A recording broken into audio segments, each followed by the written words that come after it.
Hello everyone and welcome back to Math Bolt Master. আৰম্ভ কৰোঁ আমাৰ আজিৰ সেশনটো। আজিৰ সেশনটো হৈছে এটা প্ৰেক্টিছ সেশন। তো টপিকটোৰ নাম হৈছে ফাইণ্ড আ Mising side length when given perimeter। তো এইটোৰ ওপৰত আমি অলৰেডি কথা পাতি থৈছোঁ প্ৰিভিয়াছ সেশনটোত, য'ত আমাক এটা ইৰেগুলাৰ পলিগন দিয়া থাকিব আৰু সেই বা ইৰেগুলাৰ বা ৰেগুলাৰ পলিগন দিয়া থাকিব।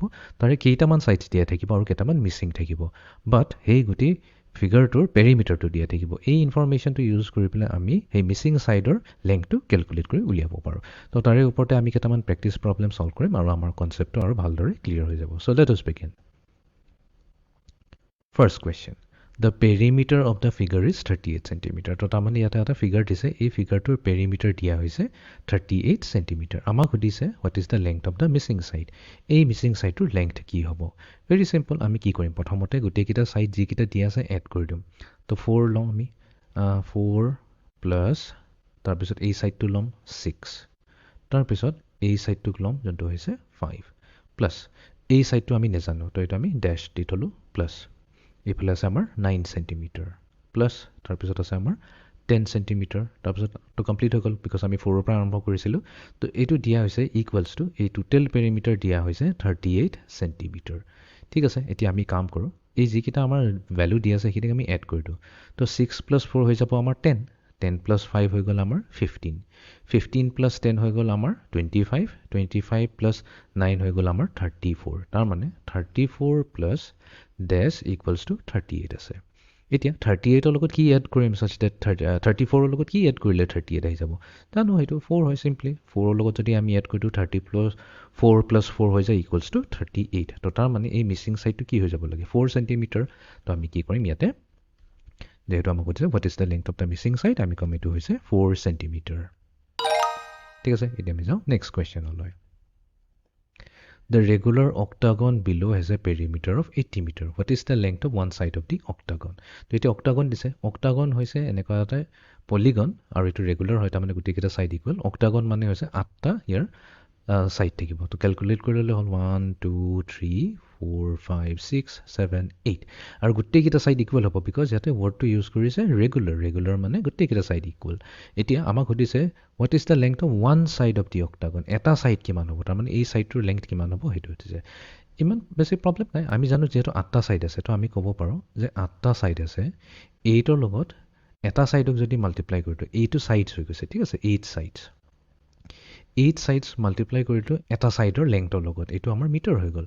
তেতিয়া আমি পাই যাওঁ টোটেল পেৰিমিটাৰ যোনটো হৈছে আমাৰ 80 মিটাৰ। এতিয়া 8ৰ লগত কাক মাল্টিপ্লাই কৰিম, চাচ ডেট আমাৰ 80 আহি যায়। সেইটোতো জানো আমি, 8ৰ টেবুলত 10ৰ লগত মাল্টিপ্লাই কৰিলে 80 আহি যায়। তো 8 মাল্টিপ্লাই টু 10 80 হৈ যায়।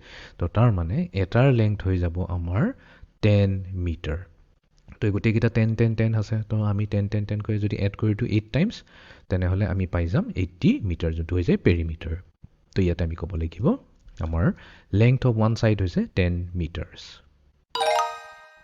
Next question, A triangle has a perimeter of 24 meter. All three sides are of same length. তো এটা আমাক ট্ৰাইংগল দিছে, ট্ৰাইংগলটোৰ পেৰিমিটাৰ কৈছে 3 হয়। তো তাৰ মানে আমি 3টা ছাইডক এড কৰিছোঁ আৰু এইটো দিছে ইকুৱেলছ টু 24। 3টা ছাইড এড কৰা মিনিংটো কি হৈ গৈছে, আমি 3টা ডেছ দিছোঁ বিকজ এইটো অল ছাইডছ ইকুৱেল কৈছে। আমি আইডাৰ এইটো কওঁ বা আমি কওঁ যে 3টা ছাইড আছে, 3 ছাইডছ মাল্টিপ্লাই টু এটা ছাইডৰ লেংথ যোনটো হ'ব মিটাৰত, আৰু এইটো হ'ব ইকুৱেলছ টু 24 মিটাৰ। এতিয়া 3 টেবুলত 3 কাৰ লগত মাল্টিপ্লাই কৰিম, চাচ যে 24 আহি যায়, সেইটোতো হৈছে আমাৰ 8। তো তাৰ মানে আমাৰ আনচাৰ হৈ যাব 8 মিটাৰ্ছ। ঠিক কৰি লওঁ।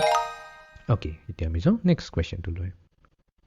ঠিক আছে, ইয়াতে এটা ফিগাৰ দিছে, the perimeter of the figure is 24 centimetre. এটা ফিগাৰ দিছে আৰু এইটো প্ৰব্লেমটো আমি অলৰেডি কৰিয়ে থৈছিলোঁ আমাৰ লাষ্ট ছেশ্যনটোত।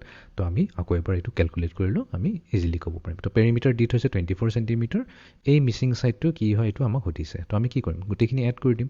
তো প্ৰথমতে 6 লৈ লওঁ, প্লাছ এই ছাইডটো লৈ লওঁ 5 চেণ্টিমিটাৰ, প্লাছ তলৰ ছাইডটো লৈ ল'ম 4 চেণ্টিমিটাৰ, প্লাছ এই ছাইডটো লৈ ল'ম 4 চেণ্টিমিটাৰ, প্লাছ এইটো নেজানো আমি, যিহেতু এইটো নেজানো আমি ডেছ কৰি থ'লোঁ ইকুৱেলছ টু আমাৰ টোটেল ছাইড এড কৰোঁতে পেৰিমিটাৰ দিছে আমাক 24 বুলি কয়। তো এতিয়া আমি এড কৰিলোঁ। চ' 6 প্লাছ 5 হৈ গ'ল 11, 11 প্লাছ 4 হৈ গ'ল আমাৰ 15, 15 প্লাছ 4 হৈ গ'ল আমাৰ 19, 19 প্লাছ ডেছ ইকুৱেলছ টু 24। এতিয়া 19ৰ লগত কি এড কৰিম, চাচ ডেট 24 আহে, তো 1 2 19 20 21 22 23 24 তাৰ মানে 19 লগত আমি যদি 5 এড কৰি দিওঁ আমি পাই যাম 24 তো তাৰ মানে length of the Mising side হৈ যাব আমাৰ 5 সেন্টিমিটাৰ